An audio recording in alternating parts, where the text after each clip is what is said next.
हमारे कानपुर और बुंदेलखंड तरफ एक शब्द चलता है नामा राशि।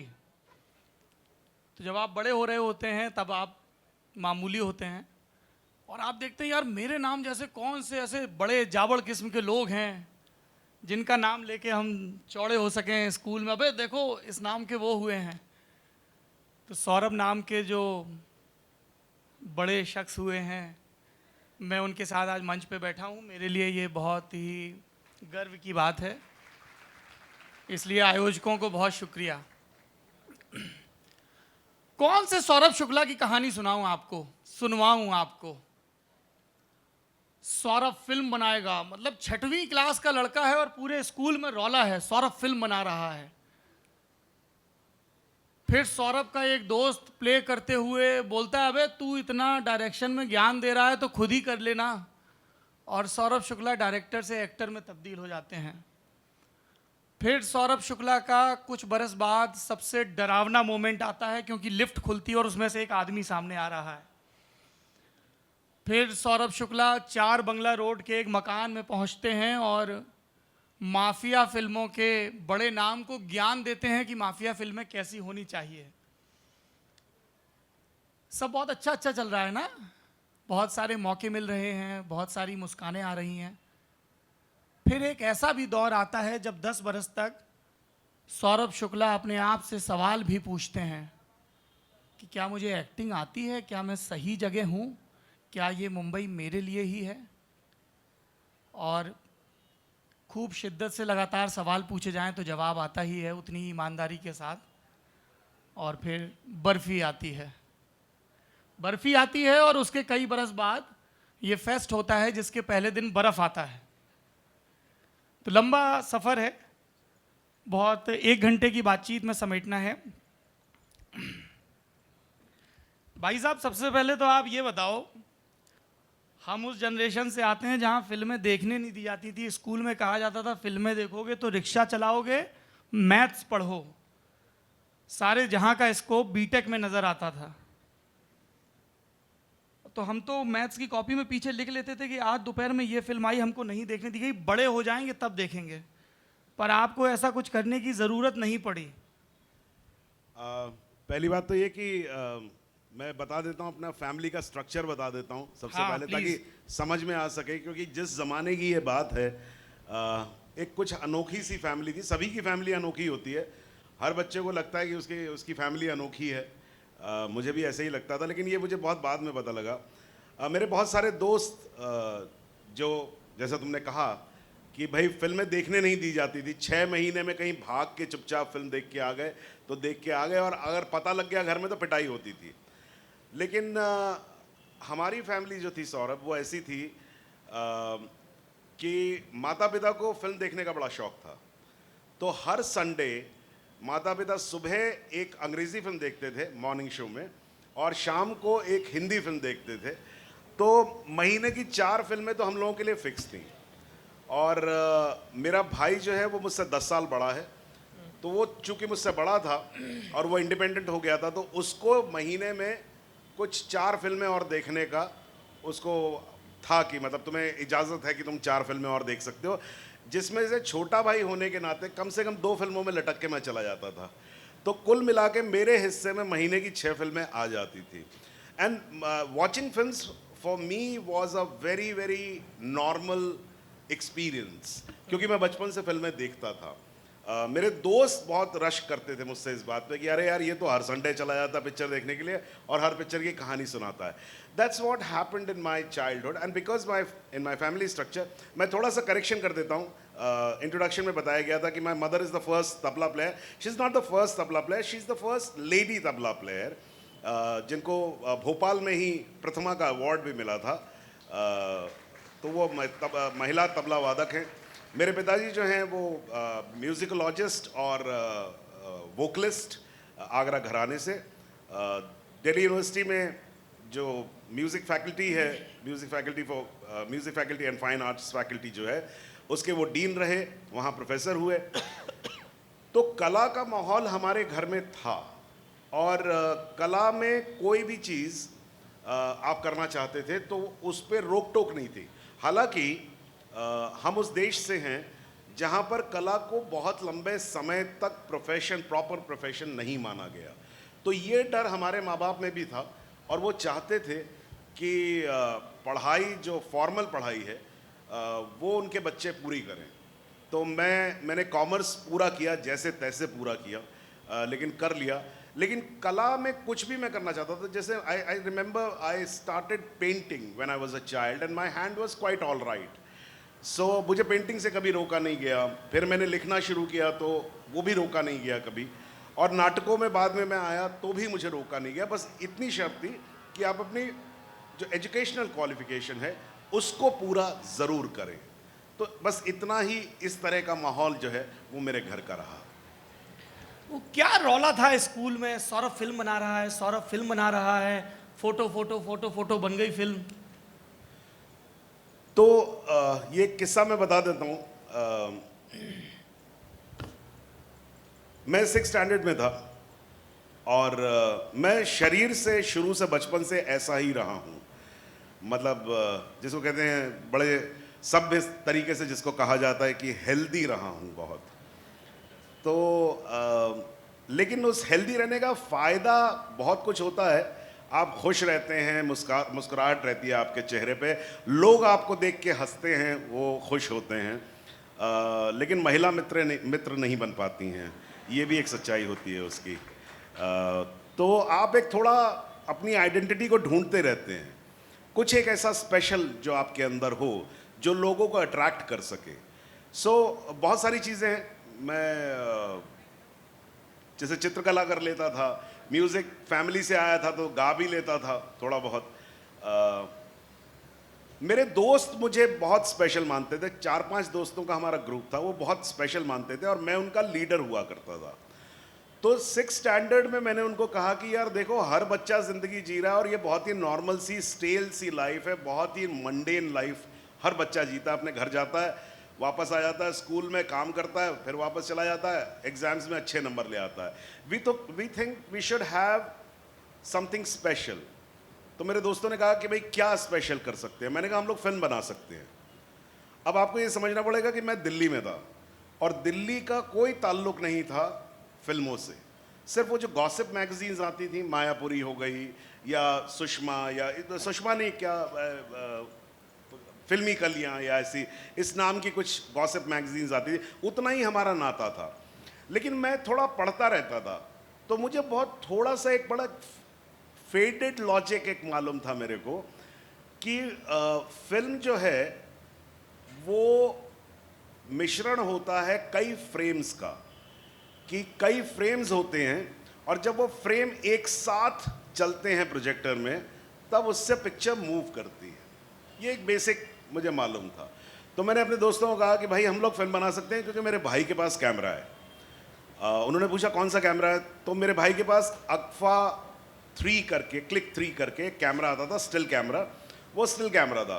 तो मैंने कहा एक काम करेंगे, हम खूब सारे रोल खरीदेंगे और पिक्चरें खींचते रहेंगे, साल भर, 1.5 साल, 2 साल, 3 साल, जितना भी होगा खूब सारी पिक्चरें खींचेंगे और बाद में सारे रोल जोड़ के हम उसको प्रोजेक्टर के सामने से चला देंगे और हमारी फिल्म तैयार हो जाएगी।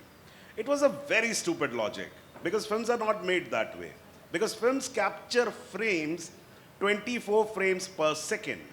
So एक सेकेंड में जितने आपका जो मूवमेंट होता है उसका 24 पिक्चर है वो खींचता है, 24 फ्रेम्स वो खींचता है, which actually makes you feel that the picture is moving. But that logic वो मेरे को मालूम नहीं था और मैं सबसे समझदार था अपने दोस्तों में, तो ऑब्वियस था कि मेरे दोस्तों को भी वो लॉजिक नहीं मालूम था। तो everybody got very excited and we all decided कि भाई हम लोग गर्मी की छुट्टियों में, किसी भी एक गर्मी छुट्टियों में हम लोग फिल्म बना लेंगे। फिल्म इसलिए नहीं बनी क्योंकि हम लोगों की जो जेब खर्ची होती थी वो 20 रुपए के आसपास होती थी और बच्चे थे, भूख वूख बहुत लगती थी, तो वो महीने के अंत में जाके पैसे कभी इकट्ठे नहीं होते थे और फिल्म के रोल हमें खरीदने थे, वो हम कभी खरीद नहीं पाए। And then when we grew up, slowly ये भी समझ में आ गया कि फिल्में ऐसे नहीं बनती हैं, फिल्म एक स्टिल कैमरे से नहीं बनती है। लेकिन इसमें एक जानने वाली बात है, एक बड़ी अच्छी बात है जो मैं कभी कभी अपने मोटिवेशनल टॉक्स में कहता हूँ। एक कॉन्सेप्ट है, मैंने पढ़ा था कि ये किसी बहुत बड़े साइंटिस्ट ने कहा, आई थिंक आइंस्टाइन ने कहा है या किसी और बड़े साइंटिस्ट ने कहा है, उसने एक एक्सपेरिमेंट दिया। उसने कहा कि अगर मैं आपको कागज और कलम दूं तो आप मुझे कोई एक ऐसा फिगर ड्रॉ करके दिखाइए which does not exist in this universe. और यकीन मानिए आप कभी भी ना कोई ऐसा साउंड निकाल सकते हैं जो इस यूनिवर्स में एग्जिस्ट करता हो, ना आप ऐसा कोई फिगर ड्रॉ कर सकते हैं जो इस फिगर ड्रॉ करने का मतलब कि आपने देखा या आपने उसकी इमेजिनेशन की, आप नहीं कर सकते। जो भी आप बनाएंगे वो किसी न किसी उस फॉर्म का कोई ऑब्जेक्ट इस यूनिवर्स में एग्जिस्ट करता है। हिज कंक्लूजन वॉज कि we are hard wired, we are wired to not go beyond the universe. यानी कि हम जो भी सोचते हैं वो सच ही होता है, वो झूठ नहीं होता है, क्योंकि झूठ की परिकल्पना करना वो ह्यूमन माइंड के बाहर की बात है। कोई चीज आप ऐसी नहीं सोच सकते हैं जो एग्जिस्ट न करती हो, और जो एग्जिस्ट करता है वो होता है। अब इसको मैं अपनी कहानी से जोड़ता हूं कि 6th स्टैंडर्ड का एक स्टूपिड लॉजिक, एक छोटे बच्चे का stupid logic, that a still camera can make a film, is the reality today. All the cameras which are shooting these days, which you see normally, जिससे कि आजकल Mark 5 वगैरह जो कैमरा हैं, या Mark 2, Mark 1, Canon के camera हैं, Nikon के camera, they are basically, essentially they are still cameras. But now people are shooting with still camera. So at that point of time, the stupid logic of a child is a reality today. So I always say, कि don't ever think that something is not possible. Everything is possible. बिला शक। Saurabh film बनाएगा, school Saurabh film बनाएगा, college में भी यही रौला कायम था कि सौरभ फिल्म बनाएगा। दोस्तों का विश्वास डिगा नहीं था। फिर थिएटर शुरू हो गया, और थिएटर में जाने की बहुत सारी रचनात्मक वजहों के अलावा एक वजह यह भी थी कि लड़कियां वहां पे जो हैं वो बड़ी बेखौफ किस्म की होती हैं, खूबसूरत तो होती ही हैं। तो मेरा थिएटर में आने का ऐसा रहा कि मैं चूंकि फिल्म लिखना चाहता था मैं, मतलब फिल्म बनाना चाहता था, तो ये बात मेरी समझ में आ गई थी कि फिल्म बनाने के लिए कहानी की ज़रूरत पड़ेगी, और वो कहानी लिखनी पड़ेगी आपको खुद ही। ये आपकी प्रॉब्लम है कि आप फिल्म बनाना चाहते हैं, तो लिखना भी आप ही की प्रॉब्लम होगी, किसी और की प्रॉब्लम नहीं होगी। सो मैंने लिखना शुरू किया, और 6ठी से लेके और हाँ मतलब 12th फर्स्ट ईयर तक मैं लिखता रहा लगातार, और लिखने में मेरा हाथ ठीक होने लगा धीरे धीरे। तो मुझे, मेरे एक दोस्त हैं जिनका 2 बार जिक्र आएगा इस पूरी बातचीत में, उनका नाम है अरुण पंत। उन्होंने मुझे कहा एक दिन कि भाई सौरभ देखो यार, हम लोग फिल्म तो बना नहीं पा रहे। अच्छा, उन दिनों वीडियो कैमरा आ गया था, तो हम लोग सोचते थे, सपना तब भी बरकरार था कि लगता था कि किसी दिन हम लोग वीडियो कैमरा हायर कर सकेंगे और हम लोग फिल्म बना सकेंगे। उसमें भी स्टूपिड लॉजिक था कि हमें लगता था एक दिन के लिए हायर करेंगे और हम पूरी फिल्म बना लेंगे। लेकिन वीडियो कैमरा उस समय बहुत बहुत महंगा था, तो वो भी कभी हुआ नहीं। लेकिन अरुण पंत ने एक दिन मुझे कहा कि यार सौरभ, हम लोग फिल्म नहीं बना पा रहे, लेकिन एक चीज़ हम लोग कर सकते हैं कि हम लोग नाटक कर लेते हैं। तो नाटक में क्या होता है, कहानी होती है, डायलॉग होता है, एक्टिंग होती है, लाइटिंग होती है, सेट्स होते हैं, तो इस सब की प्रैक्टिस कर लेते हैं। अगर ये सब हम प्रैक्टिस करके इसमें माहिर हो गए, तो जिस दिन पैसे इकट्ठे होंगे, हमें करना कुछ नहीं है, नाटक कर देंगे हम और उसको हम रिकॉर्ड कर लेंगे, वो फिल्म हो जाएगी। एंड वो लॉजिक मुझे समझ में आया, and that's how I entered in the medium of theatre. मैं थिएटर तो गया था फिल्म बनाने के लिए, और जब वहाँ पहुँचा तो मैंने अपने जीवन का पहला नाटक देखा जिसका नाम था ग्लास मेनाजरी। टेनेसी विलियम्स का नाटक है, और वो बहुत ही कमाल का नाटक था, बहुत ही कमाल का नाटक था। मतलब मेरे होश फाख्ता हो गए थे वो नाटक देख के। वो किसी भी फिल्म से कहीं ज़्यादा मुझे उसने अट्रैक्ट किया, because it was happening live in front of me. and it was still creating the illusion of taking me into another world. जिसका जिक्र सौरभ ने किया कि थिएटर का एक दूसरा मोह था कि जब मैं पहली बार नाटक देखने गया था तो मैंने नाटक तो देखा ही था, मैंने एक और चीज़ देखी थी कि बहुत पढ़ी लिखी, ज़हीन, खूबसूरत, बहुत सारी महिलाएं जो हैं बहुत सारे ऑर्डिनरी लुकिंग मेन के साथ थीं। आदमी जो थे बड़े ऑर्डिनरी से लुकिंग थे, किसी के बाल कम हैं, किसी की कमर झुकी हुई है, किसी की उम्र ज़्यादा है, लेकिन वो जितने आदमी थे वो बौद्धिक रूप से ज़्यादा मजबूत थे या कहिए ज़्यादा परिपक्व थे, तो उनके साथ बड़ी खूबसूरत महिलाएं थीं। तो मैंने अपने आप को शीशे में देखा, मैंने कहा सौरभ शुक्ला यहाँ तो तुम्हारा चांस है गुरु, यहाँ तो लगी जाओ तुम। तो ऐसे करने पे थिएटर का मज़ा जो है वो मेरे जीवन का दुगना हो गया। दूसरी बात, मैं अक्सर अपनी बीवी से कहता हूँ ये बात, मैं थिएटर अब भी कर रहा हूँ अब, लेकिन बड़ा फोकस्ड हो गया मेरा थिएटर। मैं जो कर रहा हूँ उस पर मेरा बड़ा फोकस रहता है। और मैंने अपनी बीवी को अक्सर ये बात कही है कि एक चीज़ मैं मिस करता हूँ थिएटर में, जो पहले हर बार होती थी, हर नए प्रोडक्शन में होती थी, आपको लगता था इस बार तो प्रेम कहानी बन ही जाएगी, वो अब नहीं होता है मेरे साथ। वो अब मेरे ख्याल से यंग जनरेशन के साथ होता है। सो आई जस्ट एनवी दैट। एक शाम सौरभ शुक्ला, डायरेक्टर सौरभ शुक्ला अपने एक्टर्स को एक सीन समझा रहे थे और जो एक्टर था वो सीन समझ नहीं पा रहा था ठीक से, और ये बहुत खींच जाते हैं कि अबे तू ठीक से क्यों नहीं कर रहा है, ऐसे करना है, वैसे करना है, थोड़ा ऐसे हंसना है, ऐसे पागलपन दिखाना है। दोस्त जिगरी था और वो खींच के बोला, ये सारी लंतरानियाँ डायरेक्टर साहब की सुनने के बाद, कि अबे तू कर ले आके, तू बहुत ज्ञान दे रहा है। वही अरुण पंत थे। हाँ, अरुण पंत मेरे साथ। एक चीज़ है, मुझे कभी भी ये यकीन नहीं हुआ कि मैं एक्टिंग कर सकता हूँ। मैं हमेशा अपने आप को जब भी कभी शीशे में देखता था या जब भी कोई सीन करता था तो मुझे लगता था मेरा चेहरा जो है वो बहुत एक्सप्रेसिव नहीं है, इट डजंट एक्सप्रेस मच। मेरे बहुत करीबी दोस्त हैं सुधीर मिश्रा, वो मुझे बहुत पसंद करते हैं, मेरे काम को बहुत पसंद करते हैं, उनकी हर फिल्म में मैं रहा हूँ। आज 25 साल से हम लोग दोस्त हैं और सुधीर की जो लास्ट 25 साल की फिल्में हैं उनकी हर फिल्म में मैं रहा हूँ। ऐसी कोई फिल्म नहीं है एक्सेप्ट एक फिल्म, उनकी एक फिल्म कोई थी जिसमें मैं नहीं था क्योंकि उस वक्त मैं यहाँ नहीं था, बाकी उनकी हर फिल्म में मैं चाहे छोटा सा एक एंट्री ही लूँ लेकिन मैं रहा हूँ। सुधीर ने मुझे कहा था कि तुम जानते हो तुम्हारी एक्टिंग की खूबसूरती क्या है, तुम्हारी एक्टिंग की खूबसूरती ये है कि तुम एक रिलक्टेंट एक्टर हो, यानी कि तुम जब एक्टिंग करने जाते हो तो ये बोझ लेकर नहीं जाते हो कि नहीं मुझे इसमें कुछ प्रूव करना, you just do it by the way, and that by the way becomes very natural because you do not have a baggage of proving the histrionics of the piece.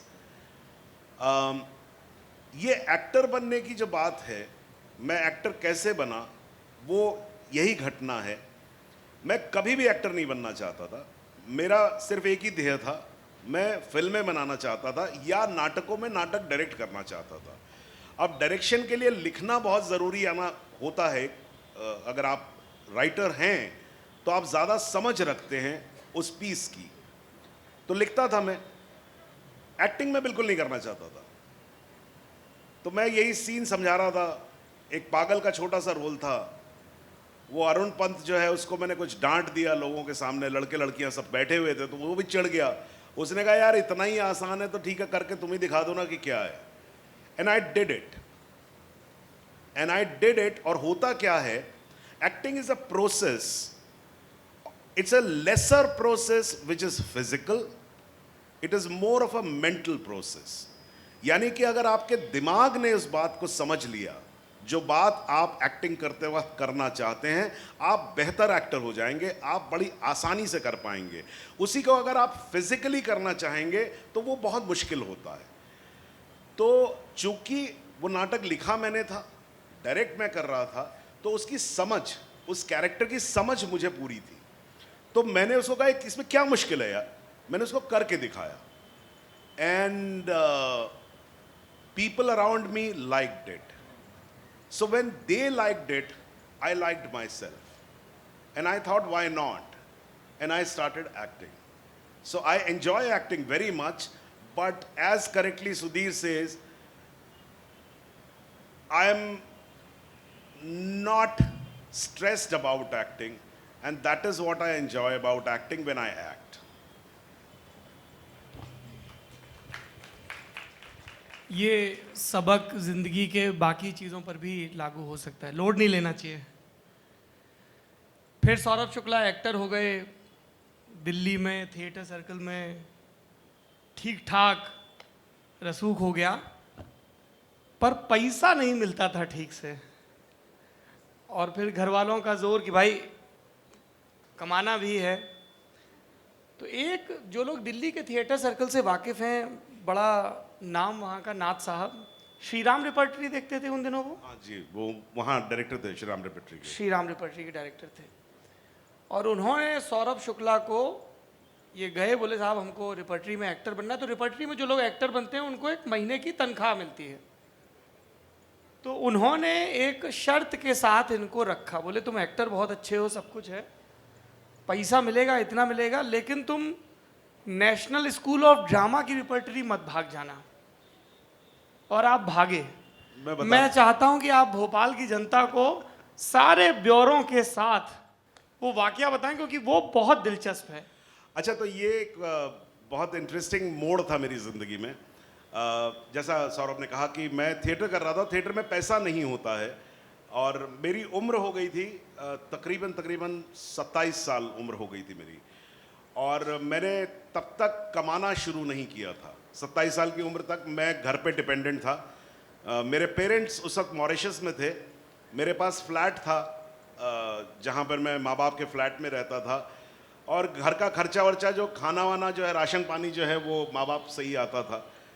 मेरे दोस्तों में जो मेरा जो एक 4-5 जो बड़े, मतलब जो कहना चाहिए क्लोज ग्रुप के जो दोस्त थे, उसमें से जो सबसे पहला दोस्त था मेरा जिसने कमाना शुरू किया था, उसने 18 साल की उम्र में कमाना शुरू किया था। तो तकरीबन मैं 9 साल ऑलरेडी लेट था, और तब ये बात मुझे लगने लगी थी कि यार ज़िंदगी में कमाना तो पड़ेगा, कि अगर कमाओगे नहीं तो फिर कैसे चलेगी ज़िंदगी यार। तो एक ही तरीका आता था कि भाई नाटकों में कहीं नौकरी मिल जाए।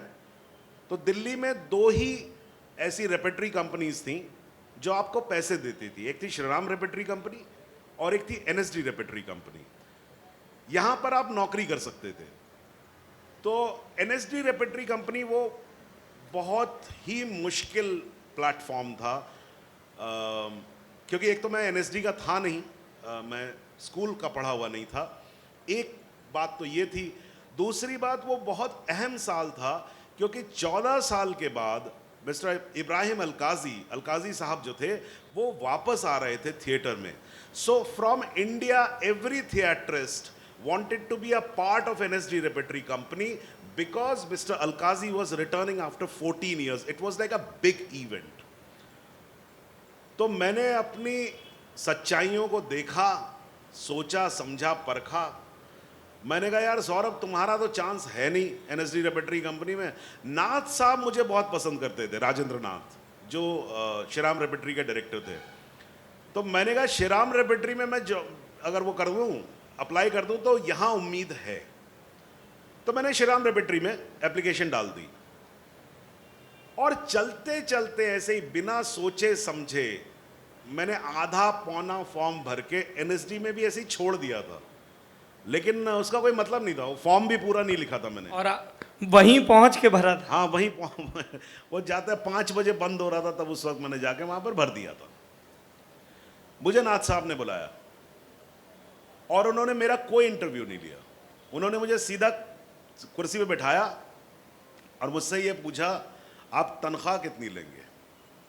तो मैंने कहा सर, आपके यहाँ जो सबसे बड़ा ग्रेड है, ए ग्रेड जो है, उनके यहाँ 1,500 रुपये मिलते थे नॉर्मल उसको, और 2,500 रुपये जो था वो ए ग्रेड था। तो मैंने कहा सर मैं तो ए ग्रेड लूँगा। तो उन्होंने कहा अच्छा। तो उन्होंने कहा सुनो, मैंने सुना है तुमने एप्लीकेशन डाली है एनएसडी में भी। मैंने कहा सर वो तो मैंने ऐसे ही डाल दिए। बोले अगर हम तुम्हें नौकरी दे दें और कल को एनएसडी ने बुला लिया तो तुम तो एनएसडी भाग जाओगे। तो मैंने कहा सर सवाल ही पैदा नहीं होता, और मैं डेस्परेट था नौकरी पाने के लिए। तो मैंने कहा सर मुझे अगर यहाँ नौकरी मिल गई तो मेरा कमिटमेंट हो गया, मैं कभी नहीं जाऊँगा एनएसडी। तो उन्होंने कहा पक्का नहीं जाओगे? मैंने कहा नहीं जाऊँगा सर, ये कमिटमेंट मैंने उनको दे दी। तो उन्होंने कहा ठीक है तुम्हारी नौकरी पक्की। वो नौकरी पक्की हुई, मैं खुशी खुशी नीचे उतरा और उतरते ही मेरे को खबर मिली कि जो 5000 एप्लीकेशन जमा हुई थी एनएसडी रेपेट्री में उस साल, उसमें से 500 लोगों को स्क्रूटनी किया गया है और 500 में मेरा नाम है। तो मैं तो पहले ही परेशान हो गया, मैंने कहा यार ये क्या हो गया। अच्छा, उस 500 लोगों में से भी 250 लोगों को बुलाया जाना था इंटरव्यू के लिए। तो मैंने कहा चलो ठीक है 500 में हो गया कोई बात नहीं, लेकिन अब तो नौकरी लगी गई है। 2 दिन बाद उसका रिजल्ट आया, पता लगा कि मुझे 250 में भी रखा गया है। तो मुझे इंटरव्यू के लिए बुलाया गया। अब मैं बड़ा परेशान, 15 दिन बाद इंटरव्यू होना था, मैं बड़ा परेशान, मैं सबको बोल रहा, मैंने कहा यार मैं नहीं जाऊंगा, मेरी नौकरी लग गई है, मैंने नाथ साहब को वायदा कर दिया, अब मैं नहीं जाऊंगा।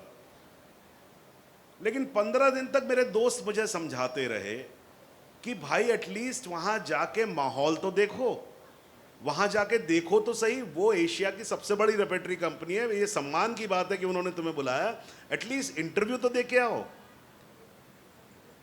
तो अनमने ढंग से मैं चला गया, जिस दिन मेरा इंटरव्यू था मैं चला गया। तो मेरा एक्सपीरियंस बड़ा कमाल का था। मैं वहां पहुंचा तो रविंद्र भवन में ऊपर का 3rd फ्लोर जो था वो एनएसडी रेपेट्री कंपनी का था। तो मैंने कहा यार ये बात होती है, क्या बात है, पूरा फ्लोर है, एसी है ना, लोग बैठे हुए हैं। और एनएसडी रेपेट्री में जो इंटरव्यू होता है उसमें 7 जजेस होते थे, पैनलिस्ट, 7 पैनल जजेस होते थे। तो जजेस आने शुरू हुए, तो सबसे पहले निकले भीष्म साहनी। मैंने कहा अरे वाह यार, तो भीष्म साहनी है ये तो, तमस तब तक आ चुका था। फिर भास्कर चंद्रावरकर निकले वहाँ से, फिर मनोहर सिंह निकले, फिर वहाँ से बज्जू भाई निकले, कीर्ति जैन निकली।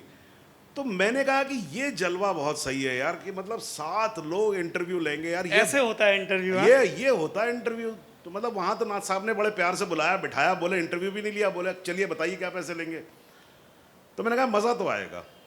तो ऐसे करके 6 बड़े बड़े नाम जो हैं वो लिफ्ट में से ऐसे निकले, और मैं बिल्कुल एक बच्चे की तरह उनको देख रहा था, कंप्लीटली स्टार स्ट्रक। और 7वीं बार लिफ्ट खोली और मैंने देखा नाथ साहब जो हैं वो लिफ्ट में से बाहर निकल रहे हैं। अब मेरे तो काटो तो खून नहीं, और नाथ साहब के ठीक सामने में बैठा हुआ, लिफ्ट के ठीक सामने बैठा हुआ था मैं। नाथ साहब ने ऐसे देखा, नाथ साहब बोलते बहुत कम है, तो नाथ साहब ने खाली ऐसे देखा मुझे और चुपचाप अंदर चले गए। और मैंने कहा लो बेटा, नौकरी ये तो मिलने ही वाली नहीं थी, और जहां मिलने वाली थी वो भी गई तुम्हारे हाथ से, और जिंदगी भर के लिए अब तुम ब्लैक लिस्टेड कर दी जाओगे थिएटर में, क्योंकि इतना बड़ा धोखा अगर किसी ने दिया है। तो मैं तो मतलब एकदम टूट गया था बुरी तरह से। खैर चलता रहा, इंटरव्यूज होते रहे, नंबर था मेरा, लंच के बाद नंबर आया, और मेरी समझ में नहीं आ रहा था मैं अंदर जाके नाथ साहब को फेस कैसे करूंगा। और मैं इतना डरा हुआ था, वो एक कॉरिडोर है, लंबा कॉरिडोर, उसके एंड में जाके थिएटर था। और थिएटर में क्या है, स्टेज पे एक लाइट लगी हुई थी जिसमें जो इंटरव्यू दे रहा है उसको बैठना है, और उसके सामने 7 जजेस बैठते हैं और वो सवाल करते हैं। तो मैं जैसे ही घुसा, माहौल इतना टेंस था, इतना टेंस, और मैं इतना ज्यादा मैं सख्ते में था कि सबसे पहली चीज जो हुई, मैं घुसते ही हंस पड़ा। मेरी तो हंसी निकल गई, और वो हंसी इस बात की थी कि चलो भैया हो गई ऐसी तैसी, अब तो चलो घर, इस तरह का हो गया मेरा। खैर मैं घुसा अंदर, मैं बैठा। अब वहां एकदम साइलेंस था। नाथ साहब देखते रहे मुझे। नाथ साहब ने पहला शब्द कहा, पहली लाइन कही, उन्होंने कहा जवाब दीजिए। तो मैं समझ गया कि बात क्या पूछ रहे हैं वो। तो अब मुझे समझ में नहीं आया कि मैं क्या जवाब दूं उन्हें, क्या बोलूं उन्हें। तो आई स्टार्टेड बाइंग टाइम, मुझे थोड़ा वक्त चाहिए था सोचने के लिए। तो मैंने पहला तो ये उछाला, मैंने कहा देखिए नाथ साहब, क्या है कि आपको मालूम है सवाल क्या है, मुझे मालूम है जवाब क्या है, लेकिन 6 लोग और बैठे हैं, तो अगर आप सवाल रिपीट कर दें तो मैं जवाब दे दूंगा। तो मुझे यह था कि जितनी देर में वो बात करेंगे तो कुछ सोच लूंगा, मैं कुछ कह दूंगा। तो नाथ साहब ने छूटते ही बोला, वो मैं बता चुका हूं इनको, आप जवाब दीजिए। तो अब मैं फंस गया बुरी तरह से, मैं अब देखता रहा उनको।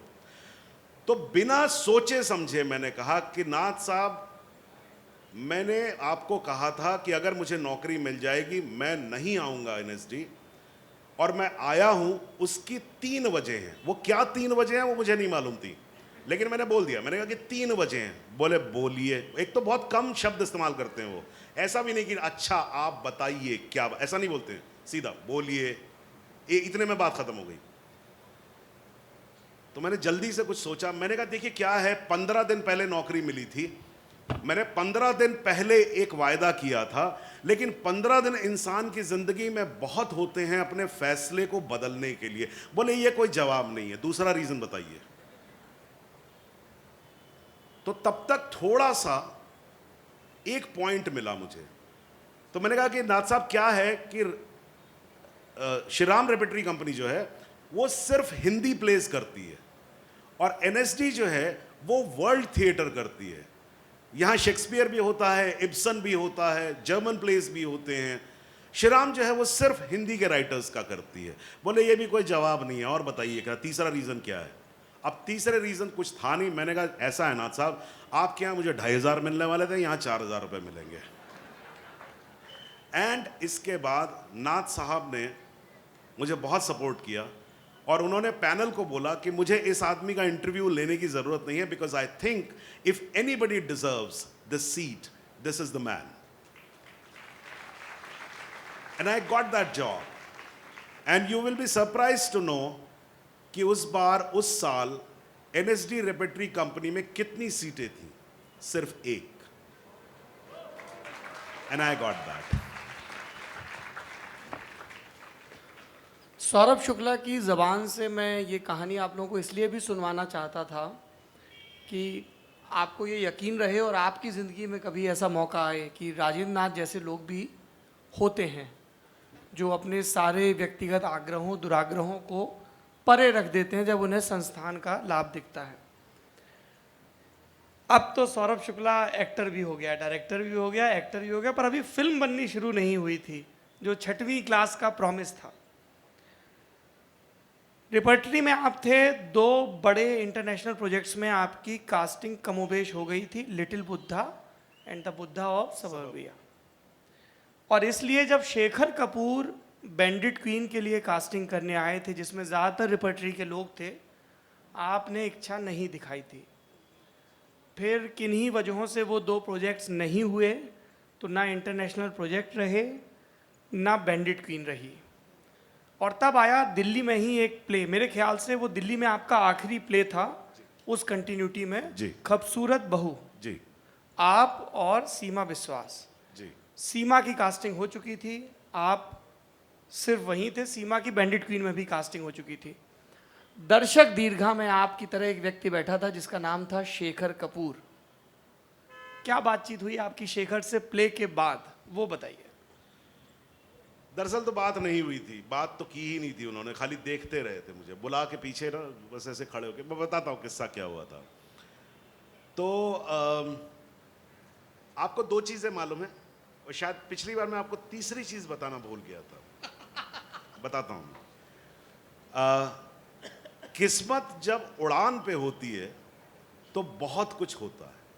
हर दिन हर समय कुछ न कुछ नया होता रहता है जो आपके फेवर में होता है। तो मुझे ऑफर आया कि मुझे 1 साल के लिए इंग्लैंड जाना था, और एक सीरीज़, बीबीसी का एक सीरीज़ था, हनीफ कुरैशी जो राइटर हैं, उनका नॉवल है द बुद्धा ऑफ सबर्बिया, उस पर एक सीरीज़ बन रही थी, और उसमें बहुत इंपॉर्टेंट रोल उसमें मुझे कास्ट कर लिया गया, तकरीबन कास्ट कर लिया गया था। तो वो पक्का हो गया था। और बर्टोलुची आए हुए थे हिंदुस्तान, और वो लिटिल बुद्धा बना रहे थे। तो उसकी भी जो कहना चाहिए कि जो शुरू का जो दौर होता है इंटरव्यूज़ का और स्क्रीन टेस्ट का, वो मैंने पार कर लिया था। तो मुझे काफ़ी उम्मीद थी कि वहाँ पर भी हो जाएगा। उसी वक्त दूरदर्शन, उस ज़माने में दूरदर्शन ही सबसे बड़ा हुआ करता था। दूरदर्शन में मतलब अगर आपका सीरीज़ हो गया तो समझ लीजिए आपकी नैया पार हो गई। उस वक्त मेरे 3 सीरीज जो थे वो दूरदर्शन में पास हो गए थे, 2 A+ कैटेगरी में और 1 A कैटेगरी में। यानी I was the top most at the top most level to make 3 serials. तो मुझे तो ऐसा लग रहा था कि साल भर के अंदर मतलब टाटा बिरला के बाद मैं ही हूँगा इस शहर में और कोई होगा नहीं। उस वक्त मुलाकात हुई शेखर से। शेखर कास्टिंग करने आए थे, वो बैंडिट क्वीन बना रहे थे। तो शेखर ने मुझे देखा, मुस्कुराए। Shekhar has a very tender nice smile. So बैठ के बात हुई। तो शेखर ने कहा तुम क्या कर रहे हो? तो मैं तो उड़ा हुआ था एकदम हवा में। तो मैंने कहा कि अरे सर मैं तो इंग्लैंड जा रहा हूँ और मेरी समझ में नहीं आ रहा, मैं इंग्लैंड जा रहा हूँ तो यहाँ पर मेरे 3 सीरियल है, मैं क्या करूँ उसका, और फिर मुझे तो लिटिल बुद्धा भी करनी है। तो शेखर बोले अच्छा अच्छा, अरे तुम, हाँ तो बहुत अच्छा है, तुम्हारा तो बहुत अच्छा है। तो बोले मैं भी एक फिल्म बना रहा हूँ, छोटी सी फिल्म है, उसका नाम है बैंडिट क्वीन। तो अच्छा है, मुझे लगा मैंने तुमसे पूछूं क्योंकि तुम तो मुझे अच्छे लगे। तो मैंने कहा हाँ सर, मैं भी, मुझे बड़ा अच्छा, आपका काम बड़ा अच्छा लगा, मुझे आपकी फिल्म बहुत पसंद है, लेकिन मैं तो कर नहीं पाऊंगा क्योंकि मैं तो वैसे ही इंग्लैंड जा रहा हूँ 1 साल के लिए। क्या कि बात खत्म हो गई। उसके बाद 3 हफ्ते या 4 हफ्ते के अंदर पहला न्यूज़ ये आई कि दूरदर्शन पे हो गया लिटिगेशन। तो वो जितने सीरीज पास हुए थे वो सारे के सारे लिटिगेशन में चले गए कि भाई उस पर जांच होगी और वो जांच होने के बाद पता लगेगा कि वो प्रोग्राम चलेगा या नहीं चलेगा। तो वो दुकान बंद हो गई। वो बंद हुई, फिर दूसरा खत आया कि साहब आपने बहुत अच्छा किया, लेकिन लिटिल बुद्धा में हमने किसी और एक्टर को ले लिया। मैंने कहा चलो छोड़ो यार, क्या है, वैसे भी मैं तो इंग्लैंड ही जाने वाला हूँ, बात ही खत्म हो गई। फिर तीसरे हफ्ते तक लेटर आ गया कि सर ऐसा है कि किन्हीं वजहों से हम अभी नहीं बना रहे हैं, and we have decided to take an actor from England who is an Indian rather than casting from India. So मेरा पत्ता वहाँ भी कट गया। अब मैं हो गया एकदम खाली। अब मैं वही रिपेटरी की नौकरी और रह गया। इस बीच में बैंडिट क्वीन की पूरी कास्टिंग हो गई थी, और न सिर्फ रेपेट्री के लोग बल्कि मंडी हाउस का हर एक्टर जो था वो बैंडिट क्वीन में कुछ ना कुछ कर रहा था। सिर्फ मैं था इकलौता अनोखा जो कुछ नहीं कर रहा था बैंडिट क्वीन में। तो मैंने कहा यार ये तो मतलब बड़ा दिल बड़ा टूट गया मेरा। तो शेखर खूबसूरत बहू देखने आए और मैं उसमें 3-4 रोल करता था, ओपन करता था मैं उस प्ले को, और 3-4 रोल करता था। वो नाटक उन्होंने देखा। देखने के बाद तिग्मांशु धूलिया, तिशु जो था वो उनका असिस्टेंट था, उसने मुझे कहा कि सौरभ शेखर तुम्हें पीछे बुला रहे हैं। तो मैं गया तो शेखर ऐसे खड़े रहे खाली, ऐसे देखते रहे मुझे। फिर ऐसे कुछ सर हिलाया, बोले ठीक है, और चले गए। मेरी कुछ समझ में नहीं आया कि ये बात क्या हुई यार। बुलाया, पीछे खड़ा किया, 5 मिनट ऐसे देखते रहे, हाँ से सर हिलाया कुछ, बोले ठीक है चले गए। तो मैंने तिग्मांशु को बोला, मैंने कहा तिशु क्या है यार, मेरे को बुलाया कुछ बोला नहीं। तो बोले सुनो तुम्हारी टिकट आ रही है कल की, ट्रेन की टिकट है, तुम्हें धौलपुर जाना है। तो मेरी समझ में आ गया अच्छा कास्टिंग तो हो गई मेरी, कुछ तो कास्टिंग हो गई है। अब लेकिन चक्कर ये था कि भाई सबसे लास्ट में तो बचा खुचा जो भी रोल बचा होगा, छोटा मोटा 1 एंट्री 2 एंट्री ऐसा कुछ होगा। तो मैं उससे थोड़ा परेशान था कि यार मतलब सबको रोल मिल गए, अच्छे अच्छे रोल मिल गए, मेरे को तो अच्छा रोल मिलेगा नहीं, क्योंकि तो लास्ट में जाते जाते कहा कि इसको भी बुला लो यार, बेचारे के पास काम नहीं है आजकल। मैं पहुंचा धौलपुर। तो धौलपुर में कनन उनके एक और असिस्टेंट थे, उनको मैंने कहा कि यार मेरा रोल तो बता दो। तो कनन ने मुझसे एक बात कही, कनन ने कहा कि डू यू रियलाइज कि पिक्चर की फिल्म की शूटिंग नहीं शुरू हुई है, और इस वक्त जिन लोगों को यहां बुलाया गया है they are the principal cast of the film, and I realized I am part of the principal cast of the film. And then later Shekhar told me this, and this ये वेरिफिकेशन शेखर से आया इसलिए मैं आपको बताता हूं। Shekhar said that I saw the play, there was no character, but I decided to create a character because I wanted you to be in the film. So I was very lucky. I was very, very lucky, I would say, कि I had it was like a close escape.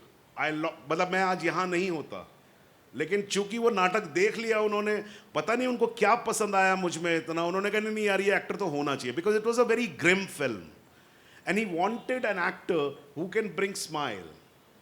So then he created that character. It's a beautiful character of Kailash. So he mixed two real life characters and made one character out of it. Kailash का किरदार दूध वाला, फूलन का बचपन का दोस्त, हाँ, उसका कजन कजन, जो उससे बचपन प्यार का करता दोस्त है। जो प्यार भी करता है, और आखिरी में वही फूलन को कहता है कि जा, हाँ। लौट जा. लौट जा, जन्म ले ले. ये बताइए सौरभ साहब की पहली फिल्म, आप लगातार थिएटर कर रहे हैं, जहन में बहुत सारी तस्वीरें बनती रहती हैं कि यार जब पहली फिल्म होगी तो ऐसी होगी, मैं एक्टिंग में ये कर दूंगा, वो कर दूंगा, और फिर अब आप धौलपुर पहुंच गए हैं, निर्मल पांडे हैं विक्रम मल्लाह के रोल में, मनोज हैं मान सिंह के रोल में, सीमा है, सब है. क्या वहाँ पे किस तरह से रोल की तैयारी होती थी, क्या ब्रीफ, और वो पूरे सब कॉमरेड साथ बैठे हैं तो कैसा रहता था? कैसा क्या रहता था, बहुत बड़ी पार्टी थी. मतलब वो पार्टी शुरू हुई और जितने 3 महीने 4 महीने हम लोग धौलपुर में रहे, वहाँ शूटिंग की, वो लगातार एक पार्टी थी और बहुत मज़ेदार थी. क्योंकि कहना चाहिए कि हम लोग फिल्म में पार्टिसिपेट ज़रूर कर रहे थे, लेकिन फिल्म शेखर ही बना रहे थे. शेखर बना रहे थे, अशोक मेहता बना रहे थे, ये सब लोग हमारे मतलब सीनियर लोग, जिनको मतलब we were like completely star struck by their presence, and बाकी हम लोग सब लोग दोस्त थे. मैं एक किस्सा बताता हूँ आपको, बैंडिट क्वीन का एक इंटरेस्टिंग किस्सा.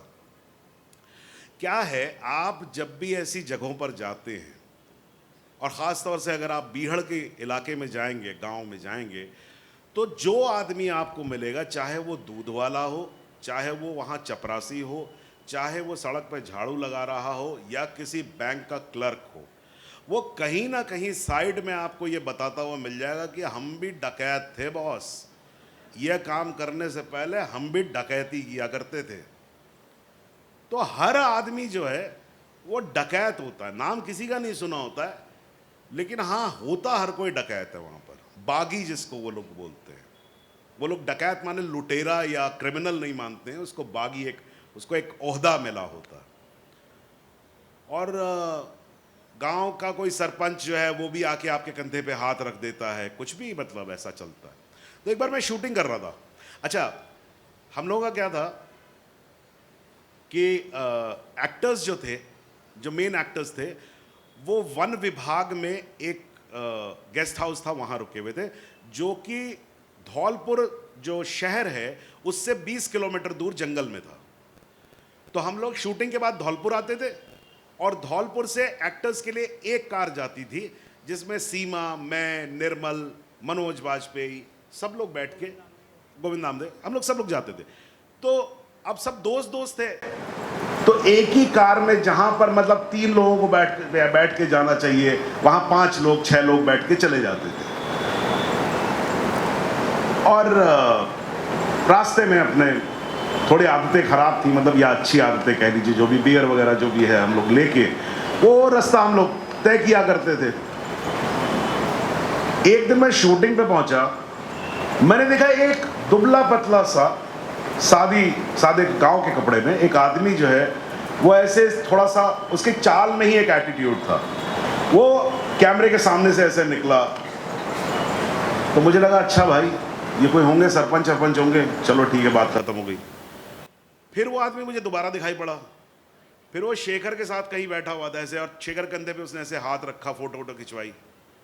एक कैमरामैन भी आया था, फोटो खिंचवाई, चलिए वो भी हो गया. फिर थोड़ी देर में मैंने देखा वो क्रेन पे बैठ गया. अच्छा, क्रेन पे एक्टर्स भी नहीं बैठते थे, तो मुझे लगा कि ये इस गांव का मुखिया होगा, जहां हम लोग शूटिंग कर रहे हैं, तभी वो हर जगह जाके बैठ रहा है. सारा दिन मैं देखता रहा उस आदमी को. फिर शाम हुई, हम लोग धौलपुर पहुंचे, और जब हम लोग बैठे कार में, तो वही आदमी आके हमारी कार में बैठ गया. अब मुझे बड़ी अजीब सी वो, मैंने कहा यार ये कौन है यार, हम लोग एक्टर्स की कार है, ये कौन घुस के बैठ गया बीच में. खैर मैं कुछ बोला नहीं, चलिए हम लोग वन विभाग पहुंच गए. फिर वो आदमी, हमारे एक कमरा था, 2-3 कमरे जुड़े हुए थे, तो सब लोग सारे एक्टर्स वहीं बैठ जाते थे. तो हम लोग अपने कमरों में पहुंचे, और हम लोग अपने बैठे बैठे, वो आदमी भी आया, वो भी वहीं बैठ गया।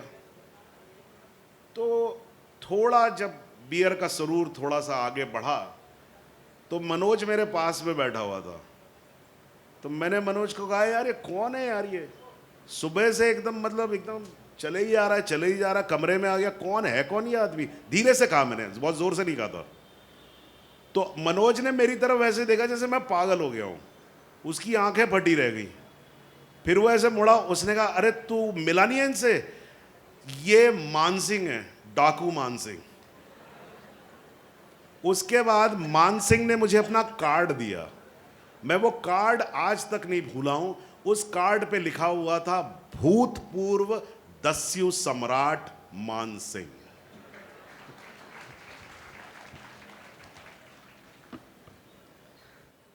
घड़ी टिक टिक कर रही है, इसलिए थोड़ा सा जंप मारना पड़ेगा मुझे। जंप कट होता है ना। जी जी जी। बैंडिट क्वीन हुई। मैं दरअसल चाहता था कि वो किस्सा तो सुन ही लेते हैं, फिर आगे बढ़ते हैं, जिसमें शेखर आपसे कह रहे हैं रो लेकिन हंसो, हंसो लेकिन रो। आप और सीमा एक दूसरे को देख रहे हैं और समझ में नहीं आ रहा वो सीन क्या है। एक बैंडिट क्वीन में सीन आता है आखिरी में, जब फूलन देवी का पूरा गैंग लगभग खत्म हो चुका है, पीएसी कॉम्बिंग कर रही है, दस्यु विरोधी अभियान अपने जोरों पर है और विवश कर दिया गया है फूलन को कि अब वो सरेंडर करे, और वो बीहड़ में है और होंठ पपड़ा गए हैं, कोई साथी नहीं, कोई रसद नहीं। और तब कैलाश आता है एक बार फिर से। निर्देशक शेखर मेरे जीवन में मेरे पहले फिल्म के डायरेक्टर हैं और उनका बहुत प्रभाव है मुझ पे, और वो सिर्फ इस वजह से नहीं क्योंकि वो एक एस्टैब्लिश्ड डायरेक्टर थे। कुछ बहुत ख़ास है शेखर में, एक्टर्स को लेके बहुत कुछ ख़ास है उनके अंदर।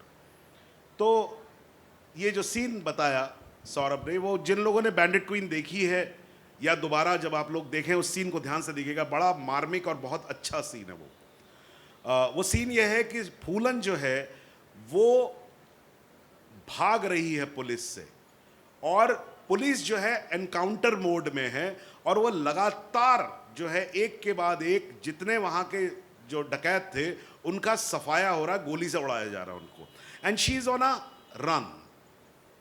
और वो जो है वो बेहोश होकर गिर जाती है, मानसिंह उसको लेके आया है, वो बेहोश होकर गिर जाती है। मानसिंह कैलाश को लेके आता, कैलाश जो है वो उसका कजन ब्रदर है, उसके रिलेशन में है लेकिन उससे प्रेम करता है, और वो जानती है इस बात को, और उसने बड़े अच्छे दिन उसके साथ गुजारे हैं। उसको वो चढ़ाया करती थी, उसको टकलू टकलू कह के चढ़ाया करती थी, और जानती थी कि ये मुझसे प्रेम करता है, लेकिन कैलाश शादीशुदा था तो वो ये रिलेशन कभी बन नहीं पाया। तो हमें डायलॉग दिया गया, डायलॉग कुछ इस तरीके से था कि वो मैं पानी देता हूं, उसको पानी पिलाता हूं, उसकी आंखें खुलती हैं और वो कहती है, तू आ गया? मैं कहता हूं हाँ मैं आ गया। और वो कहती है, बंदूक लाया है? मैं कहता हूं नहीं, पानी लाया हूं। फिर वो कहती है कि बाकी सब कहां हैं? और मैं कहता हूं बाकी सब मर गए। तो वो कहती है, मैं नया गैंग बनाऊंगी, तू लेके आएगा, मैं नया गैंग बनाऊंगी। मैं कहता हूं सब मर गए, अब तेरा भी समय आ गया है, जा दोबारा जन्म ले ले, बीहड़ को छोड़ के चली जा। ये बेसिकली ये ऐसा सीन है, ये सीन अपने आप में बहुत गंभीर सीन है। तो शेखर ने बोला कि अच्छा रिहर्सल करो, कैसे करोगे सीन को? तो मैंने और सीमा ने दोनों ने ही बड़े ही गंभीर भारी टोन में इसको शुरू किया, जिस टोन में मैंने अभी आपको सुनाया, एग्जैक्टली इसी टोन में हमने बातचीत की। और शेखर कुछ बोलता, सोचता रहा, खुश नहीं था। अच्छा एक बार फिर से करो, एक बार फिर से करो। फिर शेखर बोला, अच्छा एक काम करो, तुम लोग ये सीन हंसते हंसते करो। तो मैंने और सीमा ने एक दूसरे को देखा, और जो अंडरटोन थॉट था उसका वो ये था कि यार ये बड़ा सूडो इंटेलेक्चुअलिज्म है कि मतलब सीन को उल्टा कर दो, रोने का सीन है तो हंसते हंसते कर दो, हंसने का सीन है तो रोते रोते कर दो, ये आर्ट हो गया, ये क्या बात हुई यार। और शेखर ने एक लुक में पहचान लिया इसको, और शेखर बोला नहीं नहीं नहीं नहीं ऐसा नहीं है, this is not a pseudo thing. He said, tell me what is your relation with Seema, with Phulan. And Seema से पूछा कि तुम्हारा क्या रिलेशन है कैलाश के साथ. तो मैंने कहा सर क्या रिलेशन है, ये कज़न है उसका और उसकी मदद की है उसने. कहना और, मैंने कहा और क्या, मतलब प्यार करता था. There was an attraction, man woman attraction था, लेकिन वो पॉसिबल नहीं है इस समाज में, तो वो हुआ नहीं. कहता correct. And what is the kind of time you to have spent. एंड सीमा सेड कि मैं इसका मजाक उड़ाया करती थी. ही सेड प्यार में आप जो सबसे ज्यादा याद रखते हैं अपने, जिससे आप प्रेम करते हैं, वो है उसकी मुस्कुराहट और उसके लाफ्टर को.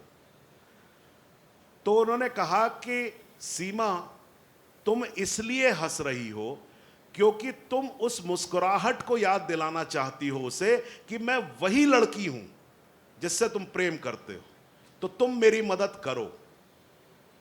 तो मैंने पूछा सर मैं क्यों हंस रहा हूं. तो उसने कहा कि तुम इसलिए हंस रहे हो क्योंकि तुम्हारा जवाब है कि मैं जानता हूं तुम वही हो, मैं तुम्हारी मुस्कुराहट भूला नहीं हूं, लेकिन अब कुछ हो नहीं सकता है, वापस चली जाओ. And that was something which completely was like, it just enlightened the whole thing for me. I first time felt that there in acting it is not just the lines, it is what is the thought behind it that makes it beautiful and not just the lines. एक खूबसूरत film से दूसरी खूबसूरत film की तरफ चलते हैं. सत्या, एक और कल्ट. एक तो वो वाकया है कि 4 बंगला रोड, रामू का घर, रामू बैठे हैं, अनुराग कश्यप बैठे हैं. लौंडा ही हुआ करता था तब तो. सौरभ शुक्ला को बुलाया जाता है और सौरभ शुक्ला को लगता है कि राम गोपाल वर्मा की फिल्म में रोल मिलेगा, और प्रस्ताव आता है कि आप साथ में लिखिए भी. तब आप रामू को कुछ ज्ञान देते हैं, वो तो मैं जानना चाहता ही हूँ जनता की खातिर. उसके बाद का जो राइटिंग का प्रोसेस था कि 3 अलग अलग किस्म के लोग हैं. राम गोपाल वर्मा की तेलुगु सिनेमा वाली सेंसिबिलिटी है, नायकन वगैरह बना के आए हैं. अनुराग अपने हिस्से का स्ट्रगल लेके आए हैं और बहुत यंग हैं, तो वो जोश ज़्यादा है और अनुभव कम. और फिर सौरभ हैं जो इन दोनों के बीच में कहीं हैं. तो ये 3 लोगों ने एक साथ कैसे लिखा, जिसको अब हम शाहकार कहते हैं और सही ही कहते हैं. सत्या एक्चुअली जब मैंने ज्वाइन किया था एज अ राइटर, उससे काफ़ी समय पहले से सत्या लिखी जा रही थी. रामू के असिस्टेंट थे अनुराग. तो रामू के दिमाग में एक आइडिया था कि एक फिल्म वो अंडरवर्ल्ड पे बनाना चाहते थे, एंड अनुराग उनके साथ काम कर रहे थे. उन लोगों ने काफ़ी काम किया था. शायद हो सकता है कुछ और राइटर्स ने भी काम किया हो, लेकिन मुझे उसके बारे में ज़्यादा जानकारी नहीं है. मैं अनुराग को इतने अच्छे तरीके से नहीं जानता था क्योंकि अनुराग मेरे जूनियर थे. जब मैं थिएटर कर रहा था और मैं जब मुंबई आ गया था, उस वक्त अनुराग जो थे दिल्ली में थे. उन्होंने थोड़ा थिएटर किया था वहाँ पर और फिर वो मुंबई आ गए थे. तो मेरी ज़्यादा जान पहचान नहीं थी उन्होंने, लेकिन वो मुझे जानते थे, मेरे काम के बारे में जानते थे. तो अनुराग का एक दिन फ़ोन आया, बोले सर रामू आपसे मिलना चाहते हैं. तो मैंने कहा हाँ बोलो. तो बोले नहीं सर वो कल मीटिंग करते हैं और रामू ने आपको बुलाया, आइए सर, बहुत अच्छी फिल्म बन रही है सत्या, तो हम लोग चाहते हैं आप उसमें हों. बात ख़त्म हो गई. तो यहाँ मैं ये बताना चाहूँगा कि मैं राइटिंग से भागता बहुत हूँ, कि अगर कोई मुझे लिखने के लिए कह दे तो मैं पहले ही नमस्ते बोल देता हूँ कि भाई सर मैं लिख नहीं पाऊँगा. ये मैं कभी अपने आप को प्रोफेशनल राइटर ना मैंने कभी माना. मैं लिखता हूँ लेकिन मेरे लिए बड़ा मुश्किल प्रोसेस है लिखना. तो मुझे उम्मीद थी कि भाई सत्या में किसी रोल के लिए बुलाया जाएगा मुझे, लेकिन रात होते होते, अगले दिन सुबह मीटिंग थी, रात होते होते मुझे अनुराग का बार बार ख्याल आ रहा था कि अनुराग ने कहा क्या, और उसकी आवाज़ में कुछ ऐसा था, पता नहीं क्यों मुझे ऐसा लगा कि कल हो सकता है जब मैं जाऊं तो ये लोग बोलेंगे फिल्म लिखो. तो मैं सारी रात रिहर्सल करता रहा कि फिल्म मैं मना कैसे करूंगा. तो मैंने ये सोच लिया था ये फिल्म तो मैं करूंगा नहीं, क्योंकि ये लिखने को बोलेंगे और मैं लिखूंगा नहीं. फिल्म लिखना मेरे बस का नहीं है, मैं लिखूंगा नहीं. तो मैं पहुंचा रामू के यहाँ, बैठा, रामू मिले, रामू ने पहली लाइन बोली, he said that I want you to play a character called Kallu Mama in my film. So I was offered a role first. And then he told me a little bit about the film. And then he said that I also want you to write the film. अब मैं फंस गया था. अब मेरी समझ में नहीं आया कि अगर मैंने लिखने से मना कर दिया तो ये रोल भी गया, और रोल मुझे करना था. रामू बड़े फिल्म मेकर थे, तो मैंने कहा यार रोल तो करना है. तो मैंने कहा अच्छा चलिए सर, लिखेंगे भी. तो रामू ने मुझे कहानी सुनाई, जो कहानी मतलब एक जो पूरा प्लॉट था उसका, एक कहना चाहिए एक मिल्यू था उसका. कैरेक्टर्स उनके डिसाइडेड थे. भीकू महात्रे था, कल्लू मामा था, भाऊ, सारे कैरेक्टर्स उनके दिमाग में थे. मुझे फिल्म जो थी उसने बहुत याद दिलाई शिवा की. जो कहानी उन्होंने मुझे बताई उसमें मुझे शिवा का बहुत असर दिखा. ये वो वाली शिवा नहीं है जो आपने बाद में राम गोपाल वर्मा के ही प्रोडक्शन हाउस से हिंदी में देखी. ये तेलुगु वाली ओरिजिनल शिवा है जो कि अच्छी शिवा है. हाँ बहुत अच्छी, अपनी कल्ट फिल्म थी अपने जमाने में. नागार्जुन हाँ. बहुत अपने समय में उसने बहुत काफी एक नए तरीके से वायलेंस को दिखाया गया था उस फिल्म में. तो मैंने उनको एक बात कही थी. मैंने कहा सर मैं 2 फिल्में जानता हूं जो कि माफिया के ऊपर बनी है, और दोनों ही कल्ट फिल्में हैं, दोनों ही बहुत बड़ी फिल्में हैं. पहली फिल्म का नाम है गॉडफादर और दूसरी फिल्म का नाम है द गुड फेलर्स. गॉडफादर कॉपोला की फिल्म है और गुड फेलर्स जो है वो स्कॉर्सेसी की फिल्म है. दोनों ही फिल्में अपने अपने आप में एक मकाम पे खड़ी हुई फिल्में हैं. गॉडफादर बहुत अच्छी फिल्म है, लेकिन गॉडफादर जितने लोगों ने यहां देखी होगी या जब भी आप देखेंगे उसे, आपको सब कुछ रियल लगता है, लेकिन फिर भी आपको ऐसा लगता है कि ये एक दुनिया है, इस दुनिया में ऐसे लोग हैं, अगर मैं इस दुनिया को क्रॉस नहीं करूं तो मुझे जीवन में कोई प्रॉब्लम होने वाली नहीं है. ऐसा गॉडफादर का फीलिंग आता है कि हाँ हैं, ऐसे लोग होते हैं, ऐसे लोग हैं, ऐसा समाज है, लेकिन अगर मैं उस समाज में नहीं हूं, मैं अगर उनकी जिंदगी को क्रॉस नहीं करता हूं, तो मुझे अपने जीवन में कोई प्रॉब्लम नहीं होने वाली है. मगर गुडफेलर्स एक ऐसी फिल्म है जो आपके घर में घुस जाती है, जहां पर आपका पड़ोसी जो है वो सुबह आपसे चाय पत्ती खत्म हो गई है, वो कहता है excuse me can I have some tea, और आप उसको दोस्ती मतलब एक नेबर होने के धर्म के हिसाब से आप उसको चीनी देते हैं, चाय देते हैं, और ये भी कहते हैं कि अगर आपके घर में अभी चाय नहीं बनी है तो मेरे पास चाय तैयार है, आप चाय पिएंगे. वो आदमी चाय पीता है आपके घर में और जाता है. हम रियलाइज नहीं कर पाते हैं कि वो सुबह 5 बजे 3 लोगों का मर्डर करके आया है, and he desperately needed the tea. And that is what is the quality of Goodfellas. That it is so much in your society that आपको ये नहीं पता कि मेरे बगल में जो आदमी बैठा हुआ है वो एक्चुअली उस दुनिया का आदमी है. आपको उसकी दुनिया में जाने की जरूरत नहीं है, क्योंकि उसकी दुनिया और आपकी दुनिया एक ही दुनिया. So I said कि sir I like Goodfellas. I don't like, मतलब I would like more if it is in my world rather than it is a separate world.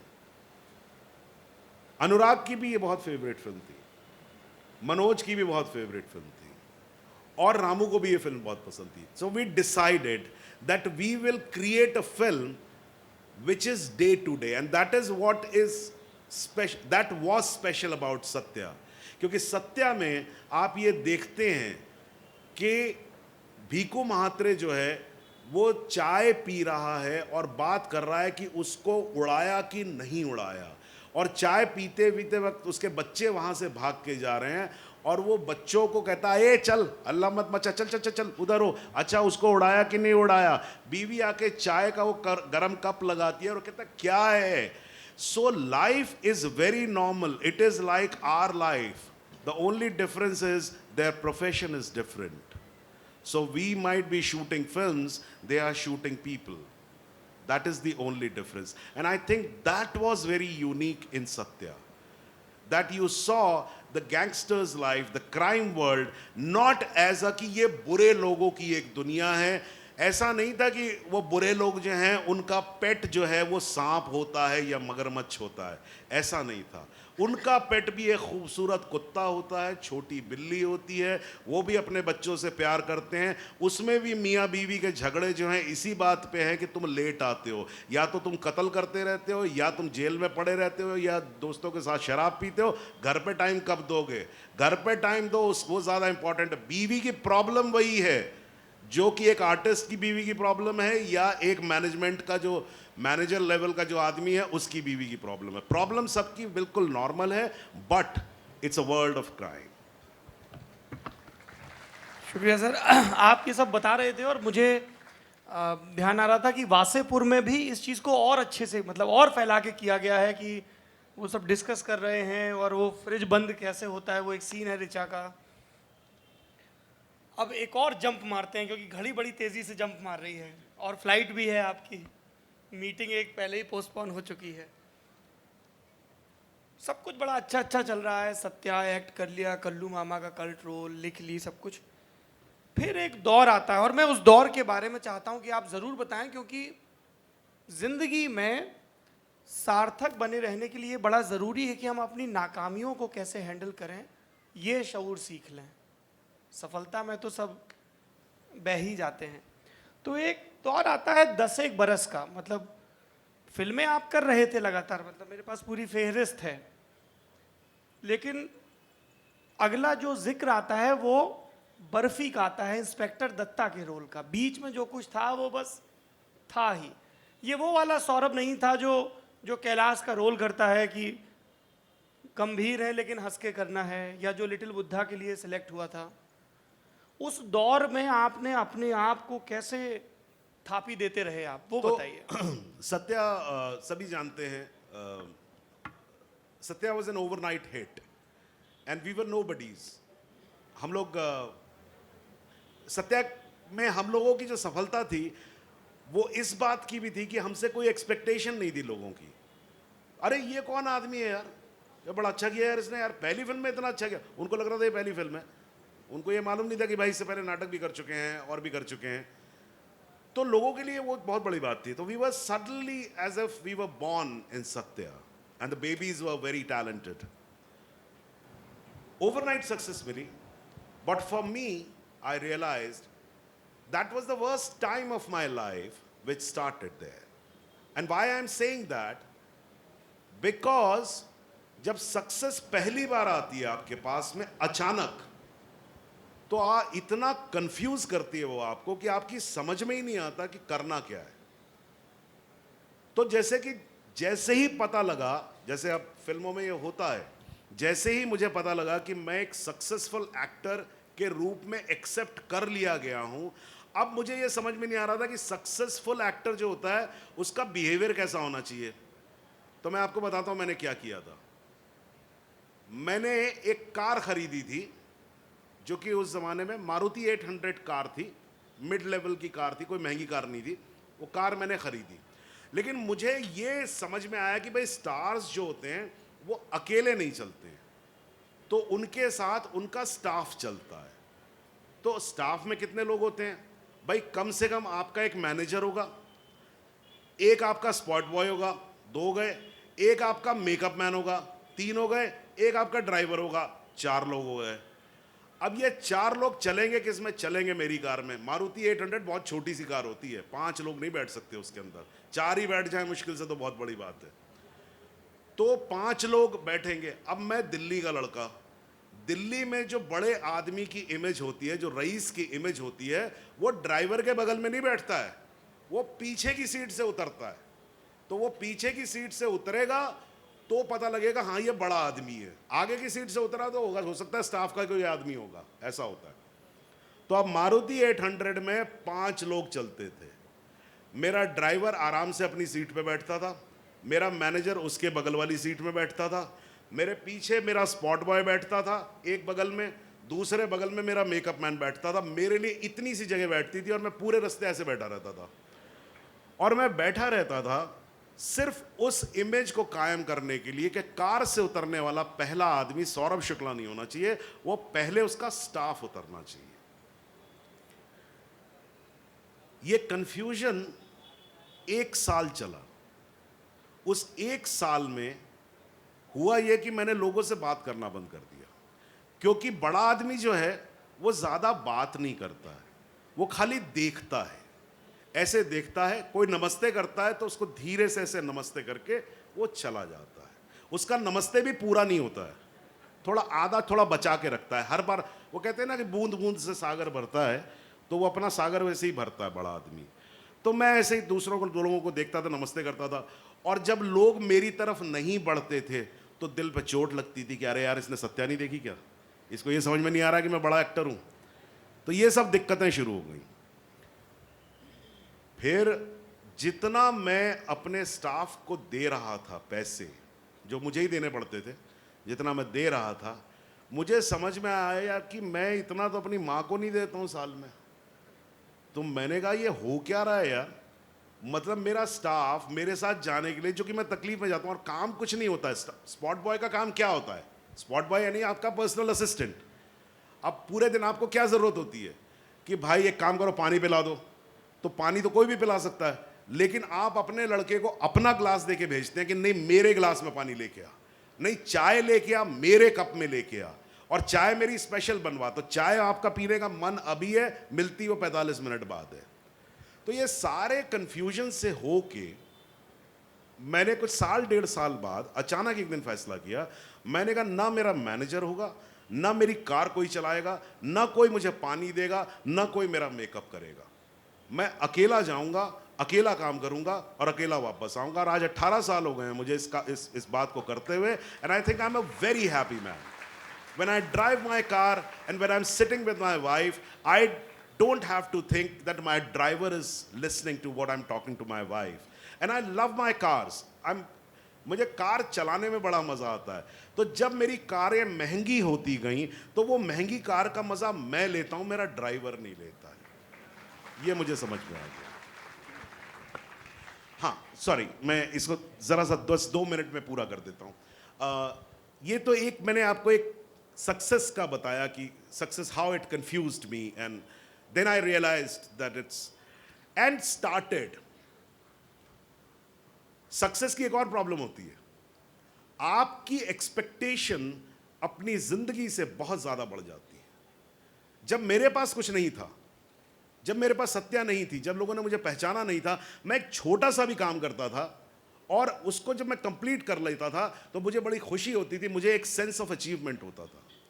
लेकिन जब सत्या एक हिट हो गई तो वो एक बेंचमार्क हो गया। अब आपको हर बार उसके ऊपर जाना है, and it is not humanly possible every day. So बहुत डिससैटिस्फैक्शन, और उस डिससैटिस्फैक्शन की वजह से एक तलखी आ जाती है आपके अंदर, जो आपके आसपास, आपके अपने पूरे जो आपके आसपास गुजर रहा है, घट रहा है, उसको इफेक्ट करने लगती है। लोग मुझे अच्छा एक्टर हमेशा बोलते रहे, ऐसा कभी नहीं हुआ थैंकफुली कि लोगों ने बोला हो कि नहीं साहब आप बड़े खराब एक्टर हैं। सबने बोला बहुत अच्छे एक्टर हैं, रोल कोई नहीं देता था। एक्टर सब अच्छा बोलते थे, रोल की बात होती थी तो बुलाते थे कि सर 1 दिन की शूटिंग है, 60 दिन में 1 दिन की शूटिंग, समझ लीजिए रोल कितना होगा। मैं परेशान हो गया था। मैंने लोगों को ये कहना शुरू कर दिया कि भाई मैं एक्टर हूँ नहीं, मैं एक्टिंग में मेरा इंटरेस्ट है नहीं, मेरा इंटरेस्ट है लिखने में और फिल्म बनाने में, मैं एक्टिंग करता नहीं। और लास्ट के दिनों में, लास्ट के 2-3 साल में एक्चुअली मैंने ऐसा ही किया था। और मैं रोज़ सुबह बैठता था, मेरे घर के ऊपर मेरा ऑफिस है, ऑफिस क्या है, दूसरा फ्लैट है जिसमें एक स्टडी है मेरी।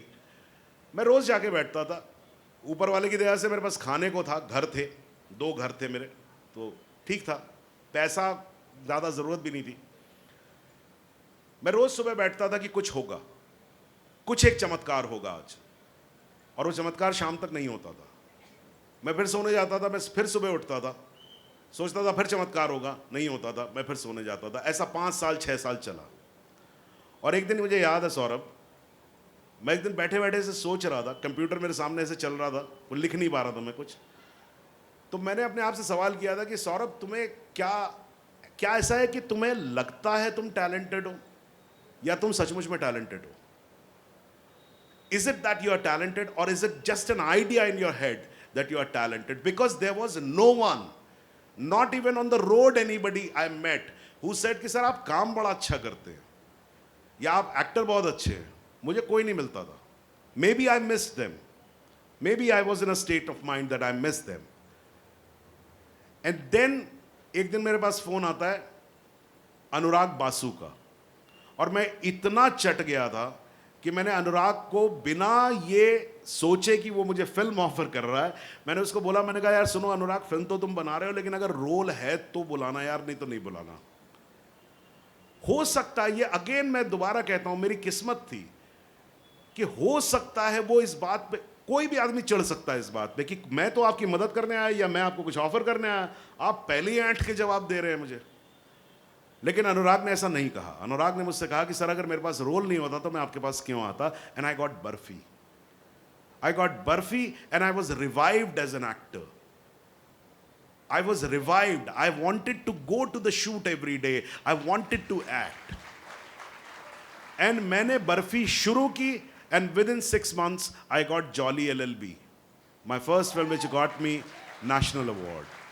And then there was no looking back. And it made me a positive person. It taught me a lot and humbled me a lot. Thank you. आपके जवाब के आखिरी वाक्य में उस किरदार का जिक्र आ ही गया जो मेरे अगले सवाल का केंद्र बिंदु है. जो नई उम्र की नई फसल है वो उसको शायद उतने पुराने रेफरेंस ना पता हो, तहकीकात या बैंडिट क्वीन या सत्या, लेकिन जॉली एलएलबी का नाम सुनते ही सब चहकने लगते हैं. हाँ हाँ, जज सुंदर लाल त्रिपाठी. और पहली मर्तबा हमने कोर्ट रूम में ही देखा, उसका रिटायरिंग रूम जहाँ वो जजमेंट लिखेगा, बैठेगा और जज साहब की कुर्सी पे. पर मानवी देखा, क्योंकि उसके पहले तो जज साहब का मोटा चश्मा, ऑर्डर ऑर्डर और ताजीराते हिंद की दफ़ा जो भी हैं उनके तहत, और निब तोड़ दी. पर फिल्म में सिर्फ उतना नहीं होता है जितना दिखता है. हैंडपंप जैसा मामला है, 3 फीट 4 फीट ऊपर और कम से कम 30-40 फीट नीचे, और भोपाल वालों के लिए तो 100-150, बुंदेलखंड में भी पानी बहुत नीचे है. तो सुंदरलाल त्रिपाठी जो ज़मीन के नीचे था, जो तैयारियां थीं, जो ब्रीफिंग थी, जो ऑब्जर्वेशंस थे, उनके बारे में बताइए, क्योंकि उसी वजह से मेरे ख्याल से वो किरदार बहुत यादगार बन पड़ा है. सबसे अच्छा जो कॉम्प्लीमेंट मुझे मिला था जॉली एलएलबी के लिए, वो सुभाष को किसी ने कहा था कि अरे यार ये सौरभ ने रोल किया कैसे, वो ऐसा लगता है जैसे पिछले 15 साल से उसी कुर्सी के पीछे बैठा हुआ है. And I think that was a great compliment which I got. जब मुझे रोल ऑफर किया था सुभाष ने, तो सुभाष ने कहा कि वो मुझे पंडित जी बोलता है, तो उसने कहा पंडित जी आपके लिए एक रोल है, मैं फिल्म बना रहा हूँ, कोर्ट के ऊपर फिल्म है, कोर्ट केस है. मैंने कहा अच्छा. बोले जज का रोल है. तो मेरा दिल वैसे ही बुझ गया. मैंने कहा अरे यार तुम जज का क्या, वो ऑर्डर क्या करवाओगे. बोला नहीं नहीं आप स्क्रिप्ट सुनिए. मैंने स्क्रिप्ट सुनी और बड़ा मज़ेदार उसने कैरेक्टर लिखा था और मैं बहुत एक्साइट हुआ. मैंने कहा ठीक है मैं करूंगा.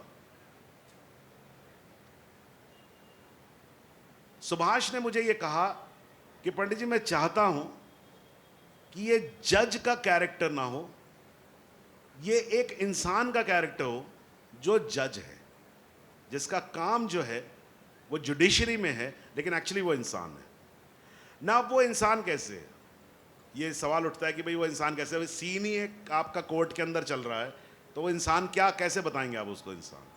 अब मैं आपको कुछ चीज़ें बताता हूँ, कुछ प्रिपरेशंस बताता हूँ उसकी.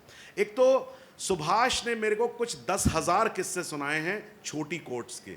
और ये कमाल की बात है कि हिंदुस्तान में मुझे बहुत सारे ऐसे लोग मिले जो कहते हैं कि हाँ सर आप लोगों ने कोर्ट ऐसा इमेजिन बड़ा अच्छा किया, होता नहीं है ऐसा रियल में कोर्ट, लेकिन आपने इमेजिन किया. कोर्ट ऐसा ही होता है, कोर्ट ऐसा ही होता है. हम लोग अपनी फिल्मी सच्चाई से इतने ज़्यादा वो हो जाते हैं, इंस्पायर हो जाते हैं, that we think that court में एक्चुअली जो है वो एक खूबसूरत सा बेंच लगा होता है और वो कटघरे होते नहीं है कटघरे। छोटी कोर्ट में खास तौर से मेज पे रख के होता है फैसला। तो मैंने सुभाष से बात की, मैंने कहा देखो यार ये जज है, लेकिन जज कोई अमेरिका में तो है नहीं जज, ये है ना हिंदुस्तान में ही जज है, वो भी लोअर कोर्ट का जज है। तनख्वाह कितनी होगी भाई, कुछ बहुत ज़्यादा थोड़ी तनख्वाह होगी, तनख्वाह होगी लेकिन कितनी तनख्वाह होगी। तो मकान जो है वो कहीं लिया होगा, वो कोई इलीगल कॉलोनी रही होगी। जैसे दिल्ली को जो लोग जानते हैं, एक ज़माने में जमुना पार जो है वो इलीगल कॉलोनीज हुआ करती थी, बाद में उन्हें लीगलाइज कर दिया गया। तो ऐसी किसी जगह पर उसने घर ले लिया होगा, वो उसी क्लस्टर में घर होगा, वो अनप्लैन्ड घर होंगे वहाँ पर। वो सुबह निकलता होगा, बीवी पराठे बना के देती होगी, भाई हिंदुस्तानी आदमी है, पराठे खाएगा, सुबह सुबह बैठ के बेकन और वो तो ब्रेड तो खाएगा नहीं और जूस तो पिएगा नहीं, तो पराठे खा के निकलेगा। पराठे खाता है, दिन भर बैठा रहता है, तो गैस्ट्रिक का मरीज होगा, डकार मारता रहता होगा दिन भर, एसिडिटी होती होगी, दिमाग में सर में दर्द भी होता होगा। बच्चों से थोड़ा वो कुछ बच्चों की भी प्रॉब्लम चली रही होगी कुछ ना कुछ। जज है तो क्या हुआ, बगल वाले ने बिजली जो है वो पोल से मार रखी है, इसकी बिजली रोज उड़ जाती है, वो परेशानी भी होती होगी उसको। वो जज है लेकिन कुछ कर तो सकता नहीं है। फिर वहां से वो आईटीओ का ब्रिज क्रॉस करता होगा 30,000 कोर्ट जाने के लिए। रास्ते में चैं चैं पैं पैं लोग उसके सामने से, उस कोर्ट उस जज के कार के सामने से रोज गलत वो मार के कट मार के जाते होंगे और 10 गालियां उसी को दे के जाते होंगे कि भैया क्या मरने के लिए निकला घर से, गाड़ी तो ठीक चला ले। ये सब परेशानियों में वो जज पहुंचता है अपने ऑफिस। 30,000 कोर्ट या लोअर कोर्ट जो भी है, जहां पहुंचता है वहां सब कुछ डिलैपिलेटेड है, पुताई नहीं हुई है, झाड़ू वाला ठीक से झाड़ू नहीं लगाता है। वो अपनी कोर्ट में घुसता है अंदर। लेकिन जब वो अंदर घुसता है तो उसका पहला ये रहता है कि यार मैं आज, उसे मालूम है कि आज के 17 केसेस हैं, ह्यूमनली पॉसिबल नहीं है 17 केसेस हैंडल करना, लेकिन वो ये कहता है कि कम से कम पहला केस जो है वो मैं ढंग से सुन के कम से कम उसमें थोड़ा जजमेंट का काम ठीक से करूंगा, फिर बाकी दिन देखा जाएगा। और इसके लिए उसकी डिमांड कुछ नहीं है, उसकी डिमांड है 1 कप गर्म चाय। वो चाहता है कि वो गर्म चाय पिए और सारी जो परेशानियां आईटीओ के ब्रिज की, घर की, हटा के पहला जजमेंट की तरफ जब वो बढ़े तो वो ढंग से बढ़े ताकि दिमाग शांत हो। अब प्रॉब्लम यह है कि उसका एक है असिस्टेंट, वो थोड़ा चालाक है, उसको मालूम है जज साहब 9 बजे आते हैं, तो वो 8:45 बजे चाय बना के फ्लास्क में रख देता है कि गर्म चाय मैं पिला दूंगा, क्या है रोज तो आते हैं। अब प्रॉब्लम यह है कि फ्लास्क जो है वो टूटा हुआ है, तो चाय हो जाती है ठंडी। तो पहला डायलॉग जो आता है सुंदरलाल त्रिपाठी का, वो आता है कि अरे शर्मा जी कम से कम सुबह चाय तो ढंग की पिला दिया करो यार।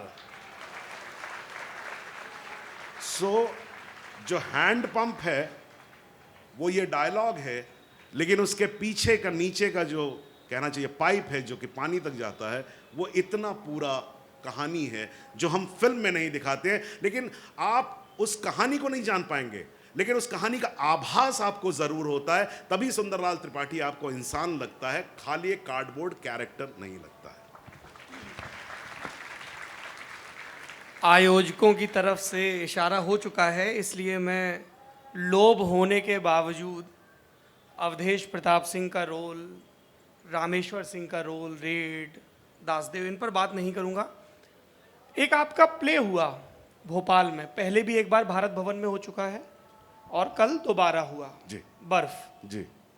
उसमें एक फलसफा आता है कि दुनिया के सारे सच यकीन पर खड़े हैं। लेखक सौरभ शुक्ला का ये फलसफा क्या है, थोड़ा इस पर रोशनी डालिए। मुझे पहले तो ये बताइए कि यहाँ कितने लोग ऐसे हैं जिन्होंने कल वो प्ले देखा था? काफी लोगों ने देखा है, काफी लोगों ने देखा है। गुड। कैसा लगा आप लोगों को?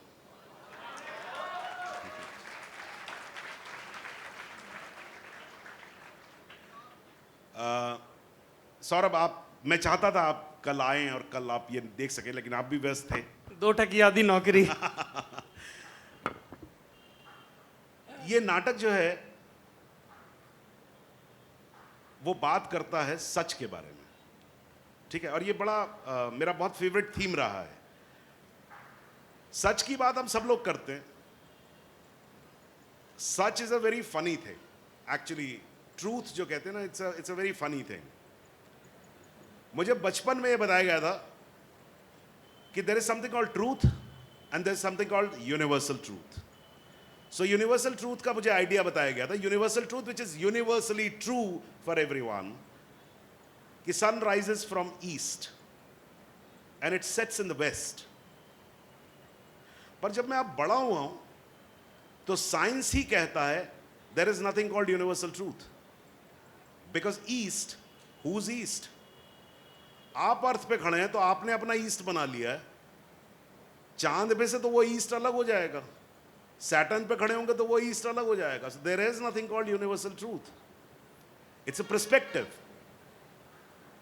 और ये पर्सपेक्टिव हमारी कल की कहानी में, बर्फ की कहानी में, कश्मीर की पृष्ठभूमि पे है ये। लेकिन अगर आप ध्यान से सोचें तो एक्चुअली ये आपके साथ रोजमर्रा की जिंदगी में होता है।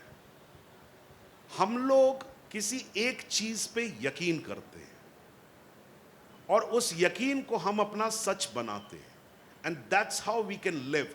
There is no other way of living, because there is nothing called truth. That's what I have understood.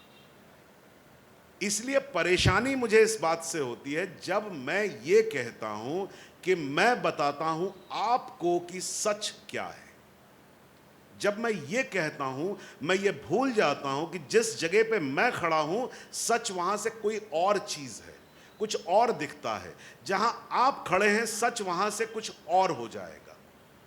So we must accept that there is truth, but the truth is from your perspective. So अगर मेरे लिए कोई चीज झूठ या सच नहीं है तो मैं ये नहीं कह सकता that does not exist. And I am coming back to the same principle which I said in the beginning, that there is nothing, you can not actually imagine something which does not exist, and that is what this play talks about. अगर आप लोगों ने सौरभ शुक्ला की कहानी गौर से सुनी होगी तो शुरुआती जवाब में अंत का एक क्लू आता है। सौरभ शुक्ला बताते हैं कि हाँ, पिताजी म्यूज़िक के प्रोफेसर थे, माताजी पहली भारतीय महिला तबला वादक, घर में संगीत का माहौल था और मैं भी थोड़ा बहुत गुनगुना लेता था। तो मैं चाहता हूँ कि इस खूबसूरत बातचीत का अंत सौरभ शुक्ला के गाने से हो।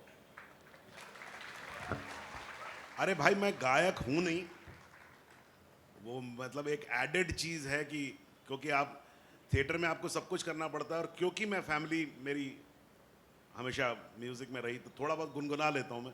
लेकिन चलिए मैं आपको सुना देता हूं। ये गाना जो है, इसको लिखा भी मैंने, इसको कंपोज भी मैंने किया था, और ये गाना ओरिजिनल नहीं है, ये भी मैं आपको बता देता हूँ। ये गाना जो है ओरिजिनली एक अंग्रेजी का गाना है, बड़ा मशहूर गाना है, के सरा सरा whatever will be, the future is not ours to see, के सरा सरा। बड़ा मशहूर गाना है ये। तो एक नाटक के लिए मैंने इसको ट्रांसलेट नहीं कहूँगा, अडैप्ट किया था, तो वो गा देता हूँ। अगर कहीं सुर गलत हो जाए तो माफ़ कर दीजिएगा, क्योंकि आई एम नॉट अ पक्का singer that way. You are not a पक्का singer but you are a सच्चा सिंगर। ये आपका सच है।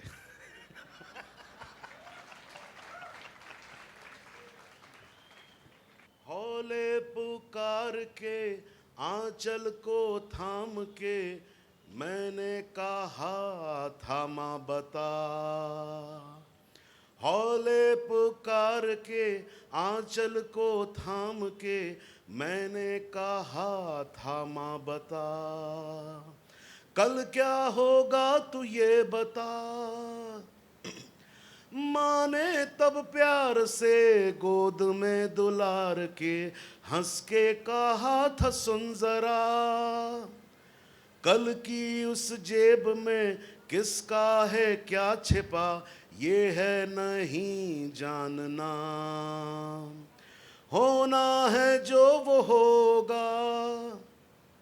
फिर मिला था साजन, आया था सावन, उससे भी पूछा ये बता, कल क्या होगा तू ये बता। होठों को चूम के बोला वो झूम के, सुनो मेरी जान जाना, कल की उस जेब में किसका है क्या छिपा, ये है नहीं जानना। होना है जो वो होगा, चलती इस रेल में दुनिया के खेल में, प्यारे फिर क्यों रोना। खुशी मिले या गम हंसना तू हर दम, आंसू बचा के रखना, जीना तो है ही ना। बस यही खत्म हो जाता है। और इसी खूबसूरत फ़लसफ़े पे, जो शायद आपका सच है, हम इस बातचीत को ख़त्म करते हैं। बहुत शुक्रिया